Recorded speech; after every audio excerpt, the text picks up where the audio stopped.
Olá, boa gente, aqui é o Edmundo e isto é a fé pura e simples. Aqui nós falamos sobre a fé em Deus e em Cristo de uma maneira simples, baseada naquilo que a Bíblia ensina. É importante dizer também que aqui não estamos interessados naquilo que a nossa religião ensina, em termos de lutarmos para defender uma tradição contra outra. Nós só queremos saber se aquilo que a Bíblia nos ensina é mesmo verdade, e se é verdade, como é que devemos viver conforme os seus ensinos. Se a nossa religião afirma isso, maravilhoso.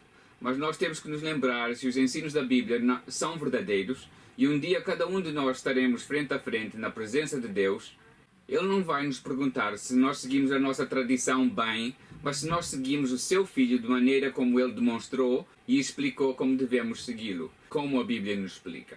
E isso é tudo bom, mas há uma pergunta que nós temos de responder, e é simplesmente esta. Nós podemos mesmo acreditar na Bíblia?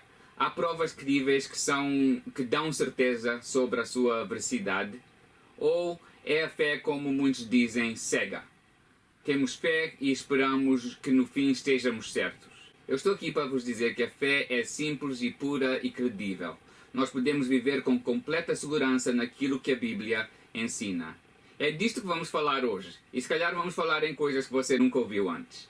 Mas mais do que isso, isto são tudo coisas que você pode verdadeiramente, se quiser, você pode confirmar por você próprio. Vamos lá. Algumas das mais chocantes e difíceis verdades de se acreditar são as coisas que a Bíblia ensina sobre si própria. E ela ensina que a palavra de Deus é viva e poderosa, que todas as Escrituras são inspiradas por Deus e que a Bíblia é uma luz que guia os nossos pés. Isto são grandes declarações e a pergunta que temos que perguntar é se podemos confiar nelas. Para nós podermos confiar na Bíblia, a Bíblia tem que ser precisa em termos da sua precisão na sua informação. Tem que ser confiável e tem que ser relevante também para as nossas vidas. Tem que fazer uma diferença nas nossas vidas para o melhor. Então nós vamos olhar para cada um desses critérios. Por hoje vamos só olhar para o primeiro por causa de tempo. Mas para a semana acabamos os outros. Primeiro vamos explorar se a Bíblia é precisa na sua informação. Muitas pessoas dizem não crer na Bíblia porque a Bíblia é um livro cheio de erros, mas dizer isso é fácil. Por isso mesmo, para nós podermos confiar naquilo que a Bíblia diz, nós temos de ter certeza que a mensagem que os autores escreveram no princípio é a mesma mensagem que nós podemos ler hoje em dia nós próprios. Para termos um pouco de mais de perspectiva, é preciso olhar para outras escrituras que o mundo inteiro aceita e ninguém duvida que sejam verdadeiras. E olhando para elas, vendo como é que a Bíblia se compara com essas mesmas escrituras. O que nós estamos a tentar ver hoje é quando é que o original foi escrito, quando é que a primeira cópia desse original apareceu, quanto tempo demorou desde o original ser escrito até aparecer a primeira cópia?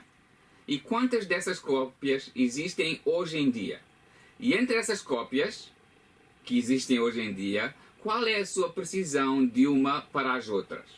Devemos pensar de que quanto mais tempo demora desde o original ser escrito até aparecer a primeira cópia, mais espaço existe para haver erros. E quantas mais cópias e mais precisão existir, então mais credível é esse documento. Eu estou à espera que eu estou a dizer a palavra credível, que essa seja uma palavra certa e que não esteja a inventar. Eu vou pegar em termos da história humana, naquela que é a mais velha e que todo mundo aceita como credível, que é a história do Império Romano. A história do Império Romano é aceita e ensinada em universidades no mundo inteiro. A história do Império Romano foi mandada a ser escrita por Júlio César no ano 100 antes da vinda de Cristo. A primeira cópia que temos é do 9º século, então depois de Cristo vir.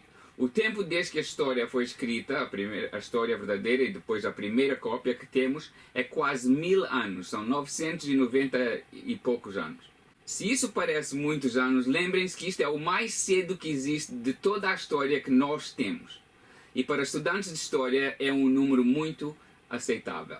Há uma coisa que é bom nós lembrarmos aqui, e que é uma história onde o imperador de Roma mandou escrever. Então, será que é uma história que conta tudo como foi mesmo, ou que conta como o imperador a queria contada? Vale a pena pensar nisso um pouco. Então, quantas cópias desse mesmo documento existem? Hoje em dia existem 10 cópias no mundo desse documento desse tempo. E entre essas 10 cópias tem uma precisão de 89% entre elas. Isso quer dizer que há alguns erros entre umas e outras traduções, mas não são erros significantes. Não mudam a história contada de maneira alguma. Então isso dá-nos uma barra ou um nível daquilo que é aceito como história verdadeira. Como disse, a história de Júlio César e Roma é aceita e estudada em universidades pelo mundo inteiro. Como disse, se a Bíblia se aproximar só um pouco deste mesmo tempo, de quantas cópias temos, e especialmente da precisão, lembrando-se de que qualquer coisa acima de 80% é aceito como credível, então vamos dizer que a Bíblia é um documento que deve ser aceito como credível. Prestem atenção. O Novo Testamento foi escrito entre o ano 50 e 100 depois da vinda de Cristo. A primeira cópia que nós temos do Novo Testamento completo é do ano 125 depois de Cristo. Não ouviram um erro, é verdade. 25 anos depois do original ser escrito, nós temos a primeira cópia do original. Agora, não existem só 10, nem 20, nem 50, nem 100, nem 1000 cópias deste documento. Mas existem mais de 24.000 cópias em grego, latim e outras línguas. Cópias do original desse tempo. E entre essas cópias todas, qual é a precisão entre essas cópias? 99,5%.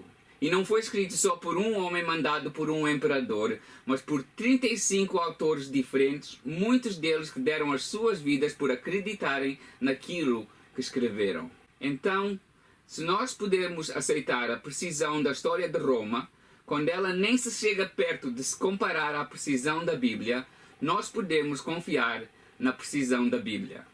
Mas e o Velho Testamento? O Velho Testamento foi completo 400 anos antes da vinda de Cristo.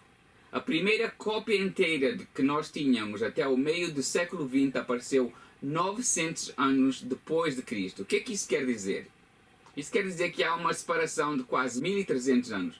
E então dá razão para dizer que há uma margem de erro grande. Mas, no meio do século XX, pastores e arqueologistas descobriram os pergaminhos do Mar Morto, manuscritos do Velho Testamento de antes do nascimento de Cristo, 200 a 300 anos depois do original. Agora, quando se faz a comparação dessas cópias que apareceram no século XX e as cópias que já existiam, que tinham 1300 anos de diferença, a precisão entre essas duas cópias, separadas por 1000 anos, é de 95% entre palavras. Não só histórias, mas entre as palavras. Ouçam, não existe outra peça de literatura no mundo que se compare à Bíblia em termos de precisão. Por hoje vou ficar por aqui, porque é bom pensarmos um pouco nisto. Por hoje é tudo. Daqui é o Edmundo, e isto é a fé pura e simples. Deus vos abençoe e até para a semana.